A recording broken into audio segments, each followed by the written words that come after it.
Choo choo, all aboard the nostalgia train.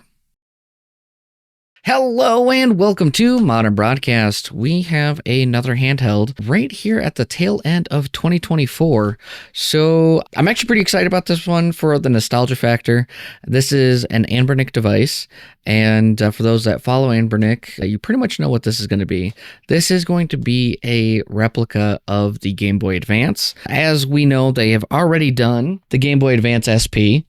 And a lot of people were very excited about this one. However, this was after my time, really. You know, this came at the tail end of Game Boy Advance, which I am very excited to dig in here. So let's go ahead and just move my arm mic a little bit. There we go. That's better.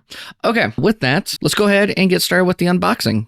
Shall we? Getting our handy dandy knife, let's go ahead and get this thing opened. All right, and here we have it. I gotta say, this is kind of a refreshing box where it's actually in color. I think most Anbernic devices, when they come, they're not. They're trying to look premium and kind of minimalistic. This is actually kind of refreshing. We have the console's right there on the front, and nice font of RG34XX. On the side here, comes in a variety of colors. We have indigo, which is the color we got. It comes in black, transparent red, and transparent green. I had to go for the indigo color, as that's the color I actually had growing up.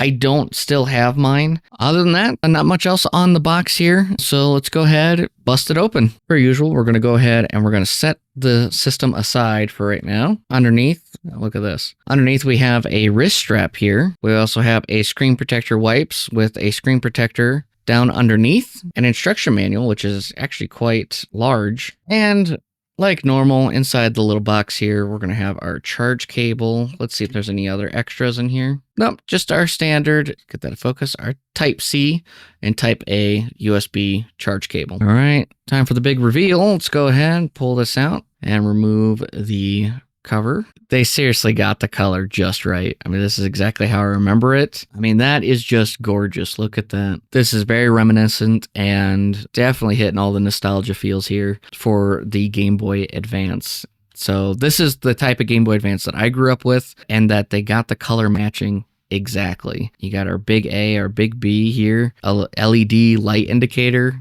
right where it's supposed to be. We have the premium Anbernic feeling with the buttons. They all feel really good with that membrane underneath. Start and select as well. That's just gorgeous. We have our front facing mono speaker here. On the bottom of the device, we don't have that power toggle, but we do have our power button. We also have our headphone jack and our volume rocker. It's very true to the original. I also love how fat it is, like how thick this is. It gives it some weight, but also really brings in that nostalgia feel. And I think that's going to be the whole premise of this video, and probably even the title of this. We have our little bumpers here on the side. They're not buttons, they're just aesthetically pleasing. On the top of the device is where things get a little bit interesting. So we have our LR like usual, but we also have our reset key, our Type-C charge port, a mini HDMI output, and then we have a menu key, and then it added this little extra for our L2 and R2, along with our micro SD card slot and our second one. Now, playing this naturally, I kind of barely just hit this. It's a little awkward. I don't plan on using this device for a whole lot of L2, R2. I plan on primarily using this device as a Game Boy Advance emulator. I feel like it would just be a missed opportunity to not. You know, we might put DS on here, but overall, I am loving this. The color is bright, vibrant, absolutely exactly how I remember mine growing up. So cool. Let's go ahead and boot it up for the first time now. Hold this power button. We got our green light, and here we have it. Oof, that stock UI is pretty great, isn't it? So we have the game room, the RetroArch, and then the app center. I am sure there is already custom firmware for this, and we will most likely mess with that because this is pretty dated at this point. I'm going to go ahead and get this loaded up with a couple Game Boy Advance games. I think that's mainly what people are going to want to see. We'll put some PlayStation on here. I don't know exactly the specifications if this will be able to perform better than that or not, but This is pretty great. And with it being so thick, I'm pretty sure you can even set it up. It's its own kickstand hitting the table. That ain't going nowhere. That's actually pretty good. Let's go ahead and load up a couple games on there. Check it out. Okay. Now that we got some games on there, let's go ahead and test it out. Let's zoom in on this a little bit. Yeah, there we go. Nice and easy to see. So we have PlayStation 1, Nintendo DS, a lot of Game Boy Advance, Game Boy Color, and Game Boy games. I figure since this is a Game Boy handheld, we would stick with that motif. But I did want to try out PlayStation 1. I put on Bloody Roar 2, as that game is notoriously hard to run on lower end hardware. And I thought I'd try a couple Nintendo DS games as well, not knowing if those would work or not. Since this is a Game Boy system modeled after Game Boy Advance, figure we should start with Game Boy Advance games. And I'm going to start with one of the harder ones to emulate, Sonic Advance 3. That speaker is very loud. Yeah, we're just going to go ahead and give this a shot.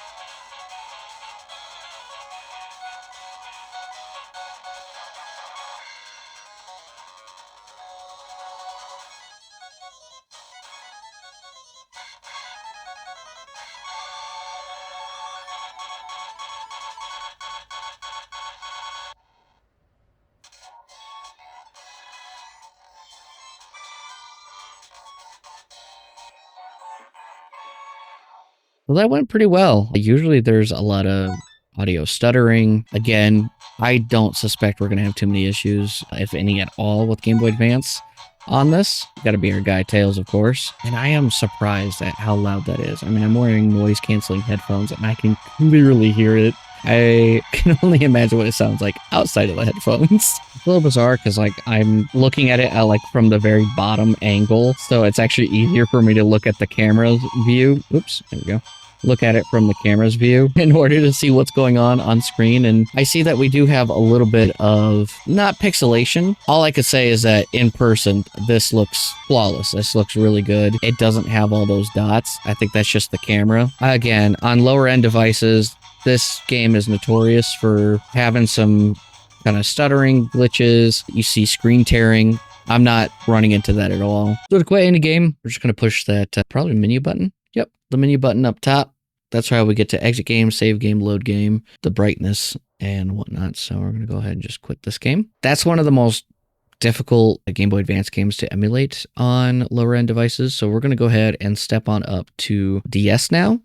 And I think I'm going to try out, I don't have too many games for DS, but we'll try Mario Kart DS as there's a lot of movement in that one. Most of the games that I have are very stagnant. Try to switch the screen. Let's see, can we get change options? Okay, so that's interesting. You have to push start in order to make a selection. Screen orientation, if you change that to single, and then we go up here to save for all games, and then return to game, and it doesn't do it. It's kind of got it. Let's go ahead and exit. Let's try rebooting the game. But what's interesting is there is no way to fix this. That's somehow now toggle fast mode. Whoops. Well, I somehow toggled to swap the screen, so it's even smaller than small. It's running, but this is just not the way to play this. The frame skip is helping. Yeah, I wouldn't recommend. That's not even doing that anymore. All right. I messed with the controls and I accidentally broke it. So DS, I would not recommend trying to get that going. It did run it at full speed, which is good, but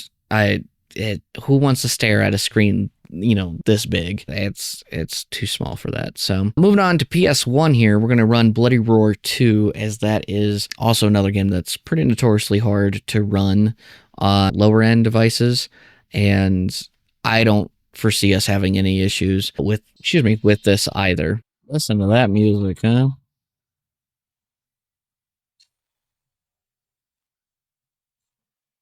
Look at that.